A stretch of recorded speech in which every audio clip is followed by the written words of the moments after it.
ప్రియులారా మరి ఈరోజు మనం ఒక చక్కని పాఠాన్ని దేవుడి ఉన్నతమైనటువంటి కృపలో నేర్చుకునే ప్రయత్నం చేద్దాం. పాఠం పేరు ఆపద వస్తే ఏం చేయాలి? ఆపద వస్తే ఏం జేయాలి? ఆపదలు మనిషి జీవితంలో సర్వసాధారణం.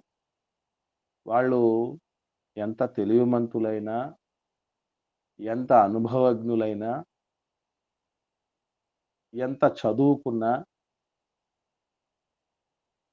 ఎంత డబ్బులున్నా ప్రతి మనిషి జీవితంలో ఆపద ఆహ్, ఏదో ఒక రూపేణ పలకరిస్తూనే ఉంటుంది.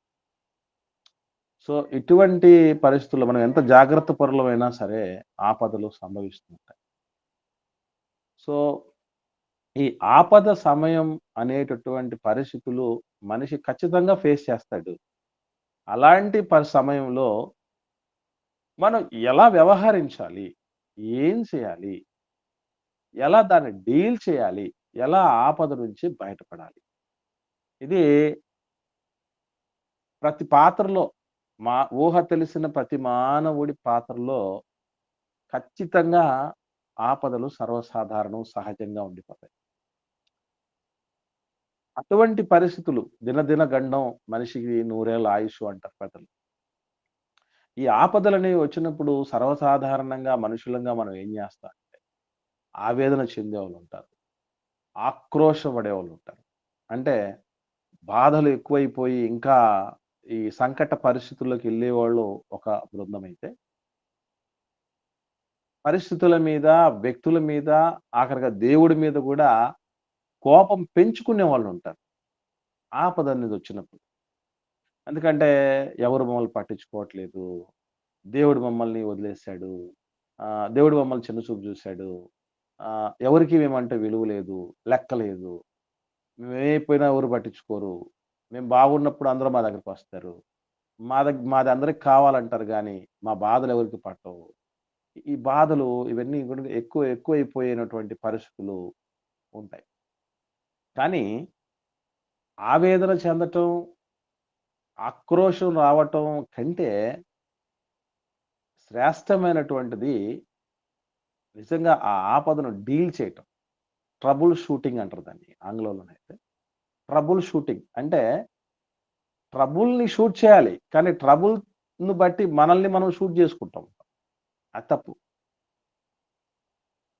మనం సమస్యని చంపేయాలి. సమస్యలతో మనం చావకూడదు. ఇది మనం గమనించగలిగితే ఆపద అనేటటువంటిది వచ్చినప్పుడు దేవుడు చెప్పినటువంటి ఒక శ్రేష్టమైన మంచి మాట బైబిల్ గ్రంథంలో. ప్రసంగి గ్రంథం 7వ అధ్యాయము 14వ వచనం చూద్దామండి. ప్రసంగి గ్రంథం 7వ అధ్యాయము 14వ వచనంలో చెప్పబడినటువంటి ఒక మంచి మాట. ఒకటి చదవండి. సుఖదినమునందు సుఖముగా ఉండుము, ఆపద్దినమునందు యోచించుము.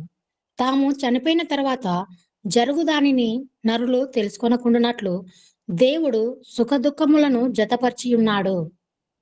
ఇక్కడ దేవుడు చెప్తున్నటువంటి మాట. మొట్టమొదటి మాట ఏంటంటే సుఖదినమున సుఖముగా ఉండు. సుఖదినాన్న ఎవడైనా సుఖంగా ఉంటాడు. కదండీ!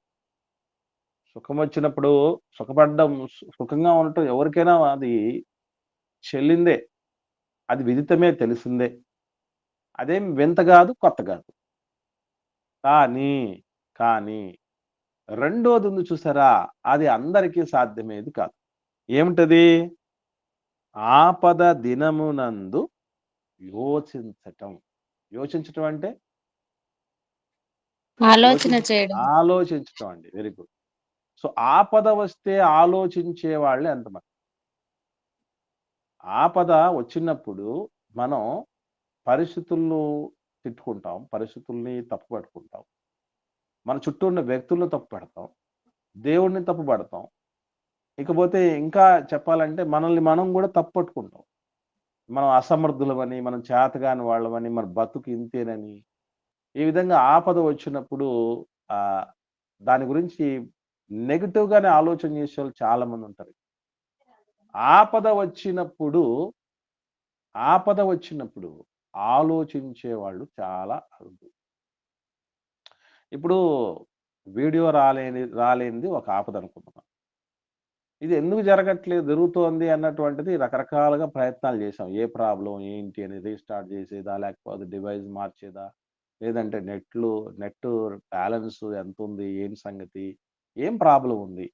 బేసికల్లీ నెట్ బ్యాలెన్స్ తక్కువ ఉండినప్పుడు వీడియో రాకుండా ఆడియోతోనే కవర్ చేయటానికి అవకాశం ఉందట. ఎందుకంటే అది ఎక్కువ డేటా ఖర్చు అవుతుందన్నటువంటి ఉద్దేశ్యంతో డేటా డేటా సేవింగ్ అనేటువంటి మోడ్ ఏదో సంథింగ్ ఉంటది డివైస్‌లో. ఇవి కొన్నిటిని బట్టి అదట్లా ఆటో ట్యూన్ అయిపోతూ ఉంటదట. ఈవెన్ మనకు కొన్ని తెలియాలి. తెలియకపోతే ఏమైపోతుందంటే ఇబ్బంది పడే పరిస్థితులు. అసలు యాక్చువల్లీ ఎప్పుడో మెసేజ్ తీసుకోవాల్సింది. ఈ ఆలోచన చేసి ఇవన్నీ క్లియర్ చేసుకునే సమయానికి ఈ టైం అయిపోయింది. ఏదైనా గాని ఎందుకిలా జరుగుతోంది అన్నటువంటిది ఆలోచన చేయాల్సినటువంటి ఆవశ్యకత ఉంది. ఎందుకంటే నిప్పు లేనిదే పొగ రాదన్నట్టు. ఏదో కారణం లేనిదే ఆపద రాదు సుమా! కారణం లేనిదే ఆపద రాదు. ఏంటి ఆ కారణం? ఎవరా కారణం? మరి ఈ కారణాల్ని ఏంటో తెలుసుకున్న తర్వాతనే కదా ప్రాబ్లమ్ క్లియర్ అయ్యేది. ఆపద క్లియర్ అయ్యేది. కనుక మరి ఆపద అనేటటువంటిది వచ్చినప్పుడు ఎట్లా ఆలోచించాలి? ఏమని ఆలోచించాలి? దాన్ని అలా ఆలోచన చేయటం వల్ల ఎలా మనం ఆ సమస్య నుండి ఆపద నుండి బయటపడొచ్చు అన్నటువంటిది చరిత్రలో కొన్ని సంఘటనలు జరిగాయి. వాటిని మనం చూద్దాం. ఏవండి? యెహోషువ గ్రంథం. యెహోషువ గ్రంథంలో ఒక చక్కని సందర్భం జరిగింది. అది ఏమిటి అనంటే ఇశ్రాయేలీలు యెరికో పట్టణాన్ని జయించేస్తారు. అలవోకగా జయించేస్తారు. చాలా దుర్భేద్యమైనటువంటి పట్టణం ఇది. వాళ్ళు ప్రహరీ గోడలు అంటే శత్రువుల దాడి నుంచి తప్పించుకోవటానికి వాళ్ళు సేఫ్‌గా ఉండటానికి వాళ్ళు కట్టుకున్న ప్రహరీ గోడ మీద ఇల్లులు కట్టొచ్చు. అంత పెద్ద గోడలు. మనం అంటూ ఉంటాం గదా! 6 ఇంచు గోడ, 9 ఇంచు గోడ, 12 ఇంచుల గోడ అని చెప్తూ ఉంటామే. అంతే 12 ఇంచులు మించితే గోడలు మనం పెద్దగా ఇళ్లలో చూడలేం. కానీ ఇల్లును కూడా కట్టుకునేంత దట్టమైనటువంటి దళసరి కలిగినటువంటి పొడవు వెడల్పులు కలిగినటువంటి గోడలు కట్టుకున్నటువంటి అటువంటి వాళ్ళను కూడా మట్టి గరిపించేశారు ఇశ్రాయేలీయులు మొత్తాన్ని దాన్ని తగలబెట్టేసారు. అంతగా విజయం సాధిస్తారు. తదుపరి యెహోషువ గారు ఏం చెప్తారంటే 7వ అధ్యాయం యెహోషువ గ్రంథం 2వ వచనం నుండి చూద్దాం. నేను చదువుతాను. ఎక్కువ వచనాలు మనం అక్కడ డీల్ చేయాలి, ధ్యానం చేయాలి కాబట్టి. యెహోషువ గ్రంథం 7వ అధ్యాయం 2వ వచనం నుండి చూస్తే యెహోషువ గారు అంటున్నారు, మీరు వెళ్లి దేశమును వేగు చూడుడని చెప్పి బేతేలు తూర్పు దిక్కున బేతావెను దగ్గరనున్న హాయి అను పురమునకు యెరికో నుండి వేగుల వారిని పంపగా వారు వెళ్లి హాయి పురమును వేగు చూచి యెహోషువ ఎద్దకు తిరిగి వచ్చి జనులందరినీ వెళ్ళనీయకుము 2-3 వేల మంది వెళ్ళి హాయిని పట్టుకొనవచ్చును. జనులందరూ ప్రయాసపడి అక్కడికి వెళ్ళనేలా హాయి వారు కొద్దిగానున్నారు గదా అనేది. కాబట్టి జనులలో ఇంచుమించు 3,000 మంది అక్కడికి వెళ్ళిరి గాని వారు హాయి వారి ఎదుట నిలవలేక పారిపోయిరి. అప్పుడు హాయి వారిలో 36 మనుషులను హతము చేసిరి. మరియు తమ గవిని యొద్ద నుండి షెబారీము వరకు వారిని తరిమి మోరాదులో వారిని హతము చేసిరి. కాబట్టి జనుల గుండెలు కరిగి నీరైపోయెను. యెహోషువ తన బట్టలు చింపుకొని తానును ఇశ్రాయేలీయుల పెద్దలను సాయంకాలం వరకు యెహోవా మందసమును ఎదుట నేల మీద ముఖములు మోపుకొని తమ తలల మీద ధూళి పోసుకొనుచు, అయ్యో ప్రభువా యెహోవా, మమ్మును నశింపజేయునట్లు ఆమోరీయుల చేతికి మమ్మును అప్పగించుటకు ఈ జనులను ఈ యొర్దాను నీవెందుకు దాటించితివి? మేము యొర్దాను అద్దరిని నివసించుట మేలు. ప్రభువా కనికరించు. ఇశ్రాయేలీయులు తమ శత్రువుల ఎదుట నిలవలేక వెనుకకు తిరిగినందుకు నేనేమి చెప్పగలను? కనానీయులను ఈ దేశ నివాసులందరూ విని మమ్మను చుట్టుకొని మా పేరు భూమి మీద ఉండకుండా తుడిచివేసిన యెడల ఘనమైన నీ నామమును గురించి నీవేమి చేయదు అని ప్రార్థింపగా యెహోవా యెహోషువతో ఇట్లనెను, లెమ్ము, నీవేళ ఇక్కడ ముఖము నేల మోపి పొందువు. ఇశ్రాయేలు పాపము చేసి ఉన్నారు. నేను వారితో చేసిన నిబంధనను వారు మీరి ఉన్నారు. శపితమైన దాని కొంత తీసుకొని దొంగిలి బొంకి తమ సామానులో దాన్ని ఉంచుకొని ఉన్నారు. కాబట్టి ఇశ్రాయేలులు శాపగ్రస్తులై తమ శత్రువుల ఎదుట నిలువలేక తమ శత్రువుల ఎదుట వెనుకకు తిరిగిరి. శాపగ్రస్తులైన వారు మీ మధ్య నుండకుండా మీరు వారిని నిర్మూలము చేస్తేనే తప్ప నేను మీకు తోడై ఉండను అన్నాడు చూడండి. అంటే కారణము చెప్తున్నాడు దేవుడు. ఆపద వచ్చింది అంటే నువ్వు ఆలోచించాల్సిన అక్కర ఉంది. జాషువా, యెహోషువ వాళ్ళు ఆలోచించలేకపోయారు. అంటే వాళ్ళు ఎక్కడ మమ్మల్ని వచ్చి మళ్ళీ ఇదంతా అసలు మేము పారిపోయి ఇంగ ఒక చిన్న పట్టణం దగ్గర గూడా నిలవలేకపోయారు ఇశ్రాయేల్ అన్నటువంటి విషయం తెలిస్తే. అందరూ వచ్చి దాడి చేసి మమ్మల్ని భూమి మీద లేకుండా చేస్తారని ఆలోచించారు తప్ప, ఎందుకు ఇంత గొప్ప విజయాలను ఇప్పుడు దాకా నమోదు చేసుకుంటూ వచ్చామే. అప్రతిహతంగా ఎక్కడే గాని నాన్ స్టాప్ బ్రేక్‌లెస్‌గా వాళ్ళు విజయాలను నమోదు చేసుకుంటూ ఉంటే, వీళ్ళ దెబ్బంటే ఇశ్రాయేలీయులకందరికీ ఇశ్రాయేల్ దెబ్బంటే మొత్తం ప్రపంచంలో ఉన్న ప్రతి జాతి వానికి హడలెత్తిపోయినటువంటి పరిస్థితి కదా! అంత పరిస్థితుల మధ్య ఉన్నప్పుడు ఎందుకిలా జరిగింది అని ఆలోచించలేకపోయారు. దేవుడే ఆలోచన చేశారు. ఎందుకు జరిగిందో తెలుసా జాషువా ఇది? ఇక్కడ పాపం జరిగింది. సో, ఆపద జరగటానికి ఒకానొక కారణం, ప్రధానమైన కారణం గుర్తుపెట్టుకోండి. మనిషి జీవితంలో ఆపదలకు ప్రధానమైనటువంటి కారణాల్లో ముఖ్యంగా మనం చెప్పుకోవాల్సింది మనం అవిధేయత. అంటే ఏం జేశారట దేవుడు చెప్పినటువంటి మాట? అంటే ఒకటే మాట చెప్పాడు. నేను వారితో చేసిన నిబంధనను వారు మీరారు. మానవులతో కొత్త నిబంధనలో మనకు నిబంధన ఉంది మనకి. నిబంధనను మీరకూడదు. నిబంధనను మీరినప్పుడు ఏమైపోతుందనంటే, ఎంత గొప్ప విజేతలైనా, ఎంతగా గర్వంతో, అతిశయంతో నిండినటువంటి వ్యక్తులైనా సరే, వారికి ఘోర పరాభవం తప్పదు. అది ఈ ఇన్సిడెంట్ మనకు నేర్పిస్తుంది. కనుక నా జీవితంలో అపజయాలు నన్ను వెన్నాడకూడదు. ఆపదలు, నష్టాలు, కీడులు నాకు వాటిల్లకూడదు అనుకునే మనుషులము మనం ఏం చేయకూడదనంటే, దేవుడి మాట మీరిన సమయాన మనిషికి సంకటమే. ఆపదలు ఎప్పుడూ ఎక్కువగా రావటానికి, దాడి చేయటానికి ముఖ్యమైన కారణం ఎప్పుడంటే, మాట మీరినప్పుడే. ఎందుకనంటే, జీవాన్ని మనం కాదనుకుంటే మిగిలేది మరణమే కదా! దేవుడి మాట జీవవాక్కు అట. మరి జీవాన్ని నాకు వద్దనుకుంటే మిగిలింది ఇంక మరణమే కదా!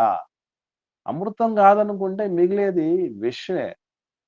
కనుక ఎప్పుడైతే ఆయన మాటను మీరకుండా బతుకుతామో, బతికినంత కాలం అండి మనకు ఎట్టి ఆపదలు సంభవించినా గూడా అవి ఇట్టే మాయమైపోతాయి. మనల్ని ఏం చేయలేవు.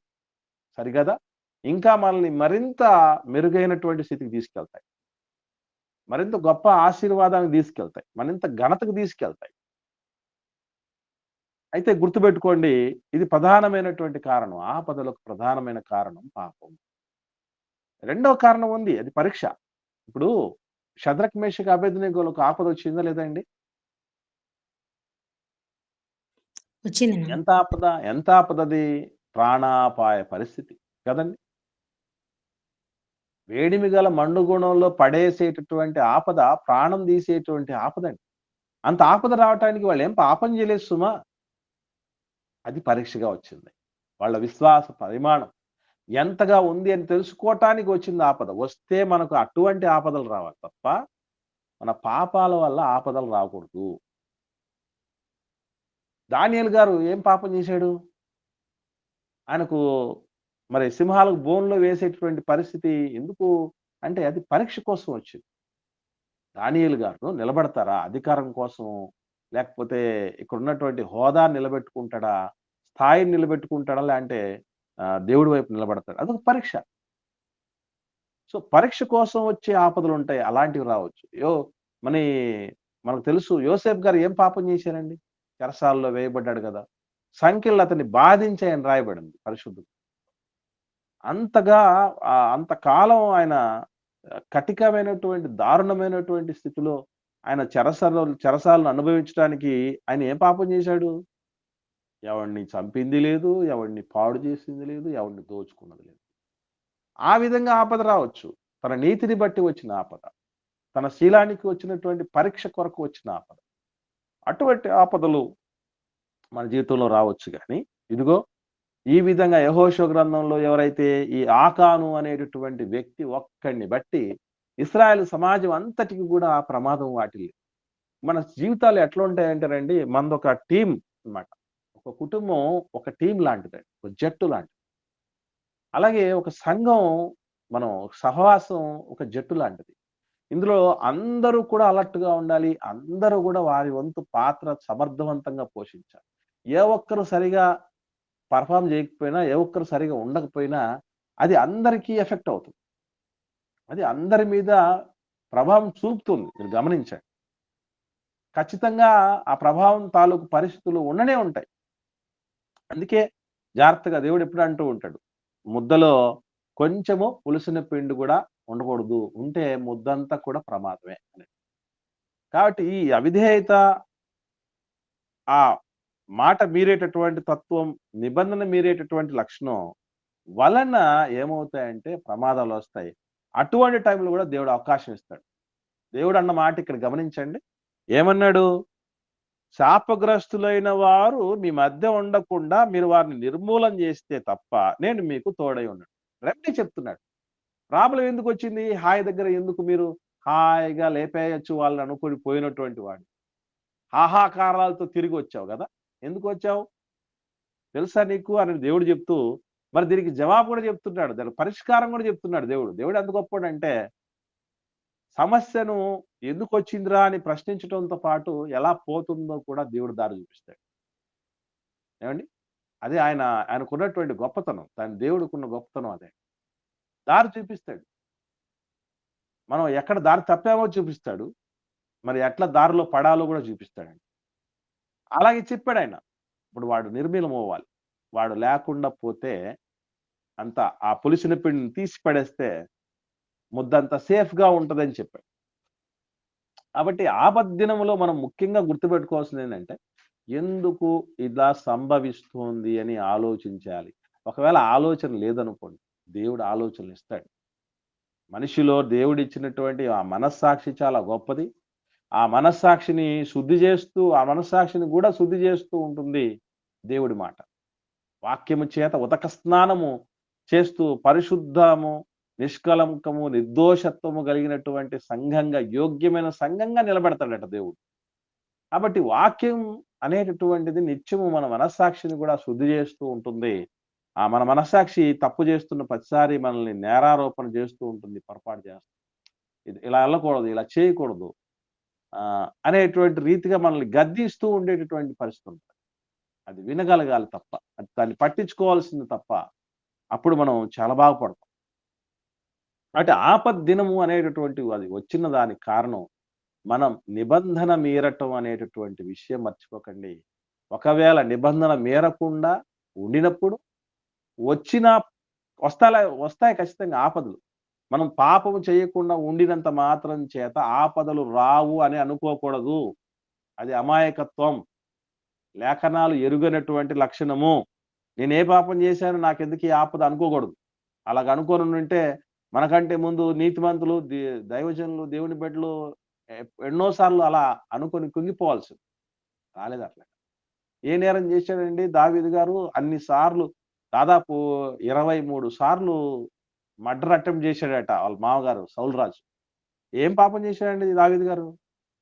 ఏం అన్యాయం చేశాడండి ఆయనకి? ఎందుకు అన్ని ఆపదలు? ఎన్ని ప్రతి వ్యూహాలు రచించాడాయన? భోజనానికి ఇంటికి పిలిపించి మరి చంపాలని చూశాడండి. దావీదు గారు ఏ పాపం చేశాడండి? పాపం చేయకపోయినా వస్తాయి ఆపదలు. పరీక్ష కోసం వస్తాయి. భక్తి జీవితాన్ని మరింత మెరుగుపరచడం కోసం కూడా వస్తాయి. అలా రావాలి మనకు ఆపద. అలా వస్తేనే మనం నో ప్రాబ్లంలో ఉన్నట్టు, అంటే డేంజర్ జోన్‌లో లేకుండా సేఫ్ జోన్‌లో ఉన్నట్టు. కానీ వస్తున్న ఆపదలన్నీ గూడా మన భక్తిని పెంచడానికి వచ్చేటివా, లేదంటే మనం పరీక్ష చేయటానికి వచ్చావా, లేకపోతే మన తప్పిదాల వల్ల, మన పాపాల వల్ల వచ్చే ఆపదల? ఆలోచన చేయాలి. అది కూడా ఆలోచించాలి. ఎందుకంటే ఆలోచించకపోతే మన పాపాల వల్ల వచ్చిన ఆపదలు కూడా మనకు పరీక్ష కోసం వచ్చాయనుకుంటాం. లేదా పరీక్ష కోసం వచ్చిన ఆపదలు కూడా ఏ పాపం చేశామో అని అనుకుని మనం విలువైనటువంటి సమయాన్ని వృధా చేసుకుంటాం. 2 ప్రమాదమే. 2 ప్రమాదం. అందుకే యోచించాలి. ఆపద దినం వచ్చినప్పుడు యోచించాలి. ఇలా మరొక సందర్భం కూడా జరిగింది పాత నిబంధనలోనే. అది యోనా గ్రంథంలో చూస్తాం. 2 సందర్భాలు ఉన్నాయి యోనా గ్రంథంలో. వాటిని చూద్దాం. మనకు తెలుసు యోనా గారి చరిత్ర విషయం 4 అధ్యాయాల్లో ఉంటది. ఈ 4 అధ్యాయాల్లో కూడా అద్భుతమైనటువంటి విషయాలు ఉన్నాయి. అందులో ముఖ్యంగా పెద్ద తుఫాను కలుగుతుంది సముద్రం మీద.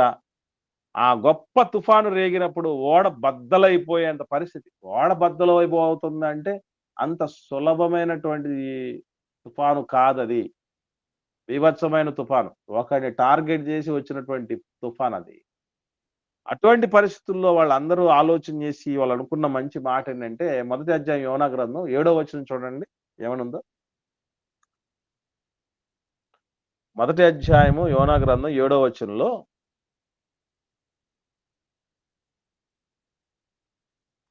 చదవండి. అమ్మా ఎవరో ఒకరు బ్రదర్స్ గాని సిస్టర్స్ గాని చదవండి. అంతలో ఓడ వారు ఎవని బట్టి ఇంత కీడు మనకు సంభవించినది తెలియుటకై మనము చీట్లు వేతుము రండని ఒకరితో ఒకరు చెప్పుకొని చీట్లు వేయగా చీటి యోనా మీదికి వచ్చాను. గమనించండి ఇక్కడ వాళ్ళు ఆలోచించిన విషయం. ఎందుకంటే వాళ్ళు ఎక్స్‌పెక్ట్ చేయరు. ఎందుకంటే మనం సముద్రం ప్రయాణాలు వాళ్ళు కొత్త కాదు. అక్కడ ఉన్నటువంటి వాతావరణం ఏ విధంగా ఎప్పుడెలా మారుతుందో వాళ్ళకి తెలియంది కాదు. వాళ్ళకు కాస్త కూస్త అవగాహన ఉంది. పూర్తి పట్టు లేకపోయినా పరిస్థితుల మీద ఎప్పుడు మనం ఓడ మీద ప్రయాణం చేయొచ్చు, సేఫేనా కాదా అని వాళ్ళకి బాగా తెలుస్తుంది పరిస్థితులను బట్టి. ఆ సేఫ్ కాబట్టి బయలుదేరారు. మధ్యలో గొప్ప తుఫాను వచ్చేసింది. అప్పుడు వీళ్ళు ఆలోచన చేస్తున్నారట. ఏమని?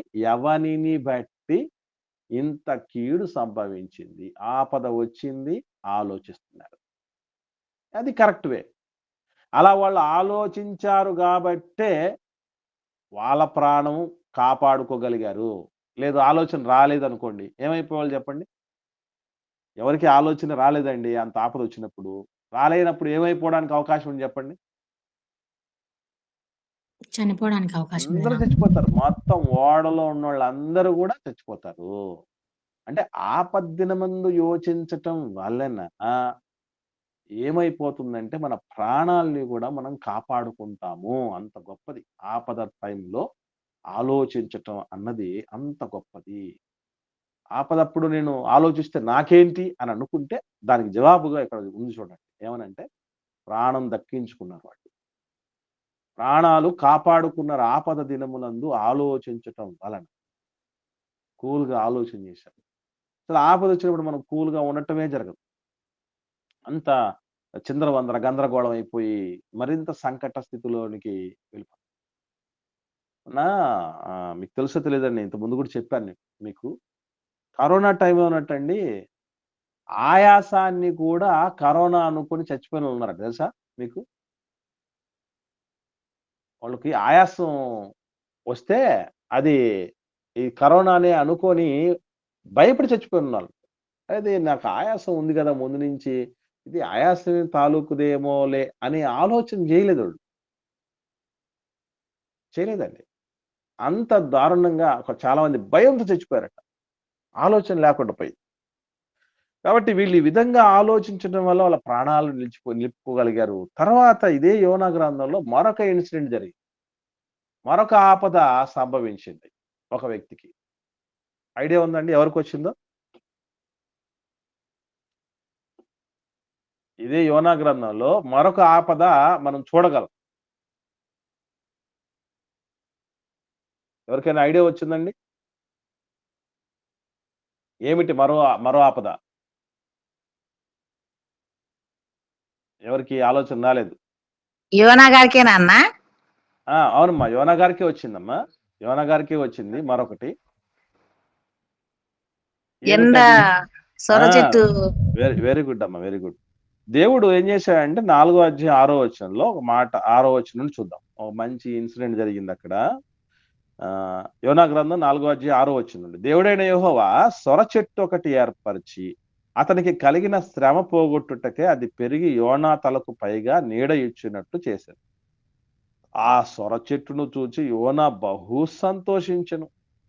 మరుసటి ఉదయమందు దేవుడు ఒక పురుగును ఏర్పరచగా అది ఆ చెట్టును తొలచినందున చెట్టు వాడిపోయిను. మరియు ఎండకాయగా దేవుడు వేడిమి గల తూర్పు గాలిని రప్పించెను. యోనా తలకు ఎండ దెబ్బ తగలగా అతడు సొమ్మసిల్లి బ్రతుకుట కంటే చచ్చుట నాకు మేలు అనుకొనెను. అప్పుడు దేవుడు వచ్చి ఆలోచన చేయనైనా అని ఒక ఆలోచన చెప్తున్నాడు. ఎందుకు అటు జరిగింది? ఓవర్ నైట్ లోనే పెరిగి నీకు మంచిగా ఎండ తగలనీయకుండా నీడనిచ్చిన చెట్టు ఇదే ఓవర్ నైట్ లో ఎట్లా ఎండిపోయింది? ఎండిపోవటం వల్ల నీకు ఎందుకు ఎండ దెబ్బ తగిలింది? ఆలోచన చేయలేదండి. ప్రవక్త అండి, మహానుడు.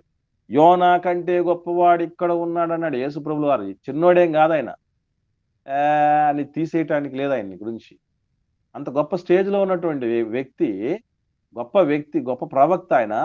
ఆయన ప్రకటన వింటే మొత్తం దేశంలో ఉన్న వాళ్ళు అందరూ మారిపోయారు. అంత పవర్ఫుల్ పర్సనాలిటీ ఆయన. సో అటువంటి వ్యక్తి సైతం కొన్ని సందర్భాల్లో ఆపద వచ్చినప్పుడు ఆలోచించడం చూడండి.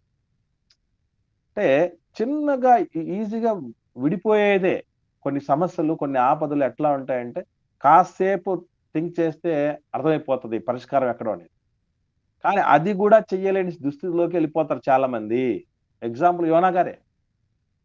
ఎందుకు ఇలా జరిగింది? ఏంటి కారణం? దానికి అర్థం కాలేదు, తోయలేదు, దానికి తోచట్లేదు, దానికి తట్టట్లేదు. దేవుడు ఉన్నాడు కదా, నాయన ఏంటి ఇది, ఎందుకు ఇలా చేస్తున్నా, ఎందుకు ఇలా జరిగింది, నాకు అర్థం కావట్లేదు, చెప్పాయా. మనం కూడా రండి, మనకు అర్థం కానప్పుడు, ప్రమాదం వచ్చినప్పుడు, మనం ఎంత గింజుకున్నా మనకు తెలియనప్పుడు దారి చూపించే వాళ్ళు ఉంటారు, ఖచ్చితంగా ఉంటారు. ఆ రోజు దేవుని యందు భయభక్తులు కలిగినటువంటి నపుంసకుడికి దారి చూపించలేదు ఫిలిప్పుని పంపి దేవుడు. అలాగే పౌలు గారికి దారి చూపించలేదా యేసు ప్రభు వచ్చి? అలాగే కొర్నేలు గారికి దారి చూపించలేదా ఆ పేతురు గారిని పంపించి? దేవుడు ఏదో ఒక రూపైన దారి చూపించేటువంటి వాళ్ళని ప్రమాదం నుంచి గట్టెక్కేటటువంటి పరిస్థితులు కూడా దేవుడు కల్పిస్తాడు. అయితే మనకన్నా ఆలోచన ఇస్తాడు, లేదా ఇతరుల నుంచి అయినా మనకు ఆలోచన కలిగిస్తాడు. ఏదో ఒక రూపైన బయటపడడానికి శక్తినిస్తాడు ఆయన. దేవుడు అదే చెప్తాడు ఎప్పుడైనా కానీ. చెప్తున్నటువంటి ఎన్నోసార్లు మనం చదివాం కదా, సాధారణంగా మనుషులకు కలిగే శోధనలు తప్ప మరేవి మనిషికి సంభవించవట. సంభవించడంతో పాటు దేవుడు చెప్పినటువంటి మాట ఏంటండి? ఒకసారి కొరింథీయులకు రాసిన మొదటి పత్రిక చూద్దాం. 10వ అధ్యాయంలో మనం ఈ ప్రమాదాలు ఏవైనా వాటిల్లినప్పుడు, సంభవించినప్పుడు మనం అనుకునేటువంటి సాధారణమైన విషయం ఇది ఏమిటి? కాబట్టి ఒకసారి చూద్దాం. 10వ అధ్యాయం, కొరింథీయులకు రాసిన మొదటి పత్రిక 10వ అధ్యాయం 13వ వచనం చూడండి. సాధారణముగా మనుషులకు కలుగు శోధన తప్ప మరి ఏది మీకు సంభవింపలేదు. దేవుడు నమ్మదగినవాడు. మీరు సహింపగలిగినంత కంటే ఎక్కువగా ఆయన మిమ్మును శోధింపనీయడు. అంతేకాదు, సహింపగలుగుటకు ఆయన శోధనతో కూడా తప్పించుకుని మార్గంను కలగజేయును. చూడండి, తప్పించుకుని మార్గాన్ని కూడా ఇస్తాడట. కానీ ఆ మార్గాన్ని కూడా మనం ఆలోచించకపోతే అర్థం కాదండి. లోకంలో మనం ఒక సామెత ఉంది, చంకలో గొర్రె పిల్లని పట్టుకుని ఏం చేస్తామట? ఊరంతా ఎతుకుతాం. ఊరంతా కాదు, ప్రపంచం అంతా ఎత్తుకున్నా కూడా దొరకదు. ఎందుకు?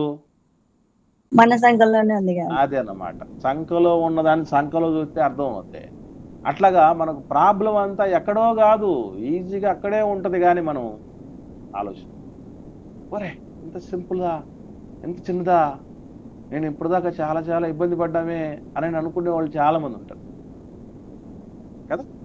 కాబట్టి ఇక్కడ దేవుడు చెప్తున్నటువంటి విషయం ఒకటేనండి, ఆపద వచ్చినప్పుడు ఆలోచించి, అది మన పాపం వల్ల వచ్చిందా, ఆజ్ఞను మేరటం వల్ల వచ్చిందా, నిబంధనను మేరటం వల్ల వచ్చిందా, లేదా మన పరీక్ష కోసం వచ్చిందా, దేని కొరకు వచ్చింది అని అన్నప్పుడు దానికి పరిష్కారం మనకు ఆలోచన చేయటం.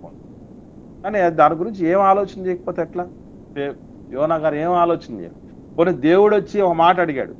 ఏమని 4వ అధ్యాయం 9వ వచనం యోనా గ్రంథం చూద్దాం మళ్ళా. యోనా గ్రంథం 4వ అధ్యాయం 9వ వచనంలో దేవుడు అంటున్న మాట. అప్పుడు దేవుడు తీశారండి. ఈ సొర చెట్టును గురించి నీవు కోపించుట న్యాయమా అని యోనాను అడుగుగా, యోనా ప్రాణము పోవునంతగా కోపించుట న్యాయమే అనెను. దేవుడు చెప్తున్నాడు, నీకు అసలు ఈ సొర చెట్టు గురించి నీవు కోపిస్తున్నావు ఎందుకయ్యా? ఇది నీకు న్యాయమేనా? ఈ కోపంలో న్యాయం ఉందయా అని అంటే ప్రాణం పోయేంతగా కోప్పడాలంట. తెలుసా మీకు? కోప్పడితే ప్రాణాలు తీయటమే కాదు, ప్రాణాలు తీసుకుంటారు కూడా. తెలుసా అండి? ఒక వ్యక్తి తను తాను చంపుకుంటున్నాడంటే దాని అర్థం ఏంటి తెలుసా అండి? వాళ్ళ మీద వాళ్ళకు ఏమైంది? కోపం ఎక్కువైపోయింది. వాళ్ళ మీద వాళ్ళకు కోపం ఎక్కువైపోయింది. ఆ విధంగా వాళ్ళు చంపేసుకుంటారు వాళ్ళని. అంటే కోపం అన్నది రావటం వల్ల ఎదుటి వాళ్ళని చంపటమో మనం చంపుకోవటం అనేది ఏదో ఒకటి జరిగిపోతుంది. ఆ రోజు కయ్యను కోపం వచ్చింది, తమ్ముడిని చంపాడు. ఈరోజు యోనా గారికి కోపం వచ్చింది, తను తాను చంపుకుంటున్నాడు. రేపు మనకు కోపం వచ్చినా ఈ 2 పనులు ఏదో ఎక్కువ చేస్తాం. ఈ రెండిట్లో ఏదో ఒకటి చేసేస్తాం. అందుకే ఆపద్దినమున కోపం రావటం కాదు, పరిస్థితుల మీదో లేకపోతే వ్యక్తుల మీదో దేవుడి మీదో మన మీద మనకో ఆలోచన రావాలి. అదే చెప్తున్నాడు దేవుడు. నువ్వు కష్టపడకుండా, పెంచకుండా, ఒక్క రాత్రిలోనే పుట్టి పెరిగి, ఒక రాత్రిలోని వాడిపోయిన ఈ సొర చెట్టు విషయంలో నీవు విచారపడుతున్నావు కదా! న్యాయమే అంటున్నావు కదా కోప్పట్టంలో.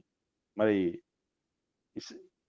ఈ నీనెవే ప్రజలు ఎంతమంది ఉన్నారు తెలుసా నీకు? 120,000 కంటే ఎక్కువ, అంటే 1,20,000 మంది ఉన్నారురా. కుడి ఎడమలు ఎరుగని జనాలు, బహు పశువులు గల నీనెవే మహాపుర విషయంలో నేను విచారపడతా. యోనా గారికి కోపం వచ్చేసింది. దేవుడు తాను దుర్గతి పట్టబోను అని చెప్పినటువంటి మాటను ఉపసంహరించుకున్నాడు. వెనక్కి తీసుకున్నాడు ఆయన. వెనక్కి తీసుకుంటే ఈయన కోపం వచ్చేసిందండి. అరే ఎందుకు తీసుకున్నాడు? దేవుడు చెప్పేశాడు కదా ముందు, మళ్ళీ ఇప్పుడు ఎందుకు తీసుకున్నాడంటే ఏదో ఉంది, సంథింగ్ ఈజ్ దేర్ అనే ఆలోచన ఆయనకు రావాలి. రాలేదు. పోనీ సొర చెట్టు కల్పించినా, అక్కడొక లెసన్ చెప్పాలని చూసినా అది కుదరలేదు. మనకు కూడా అంతేనండి. ఇట్లాంటి కొన్ని ఆపదలు రప్పించి బుద్ధి చెప్పాలని చూస్తాడు దేవుడు, బాగుపరచాలని చూస్తాడు. అయినా మనకు కొన్ని సందర్భాల్లో బుద్ధి రాదు. కోపం ఎక్కువైపోతుంది తప్ప ఆలోచనలు ఎక్కువ రావు. ఎందుకు జరుగుతుంది ఇట్లా? దేవుడు కూడా మన జీవితంలో చాలా అలాంటివి ఆలోచించి ఉంటాడు అని మనం వాటిని గమనించున్నాం.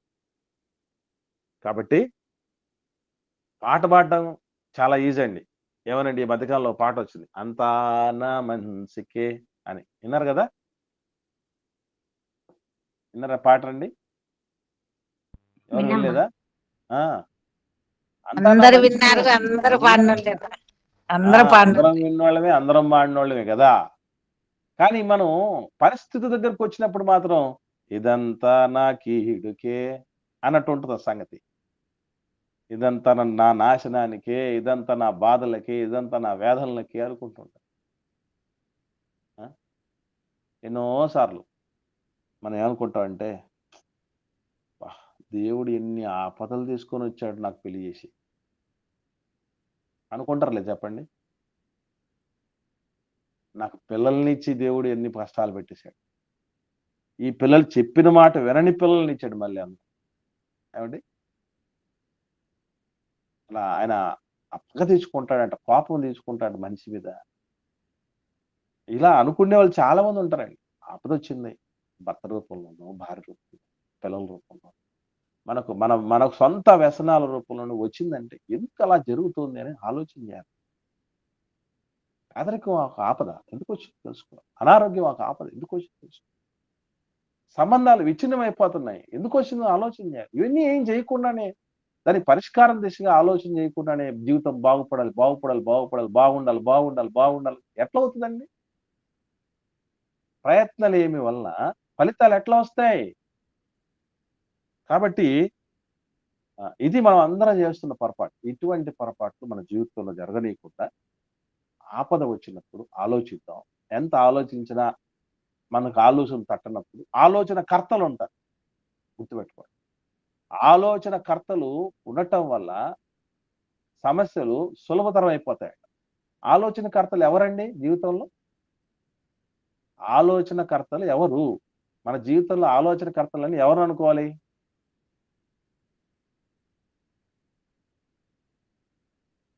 ఎవరు మాట్లాడట్లేదు. నా ప్రశ్న అర్థమైందండి మీకు? ఆలోచనకర్తలంటే ఎవరిని అనుకోవాలి జీవితంలో?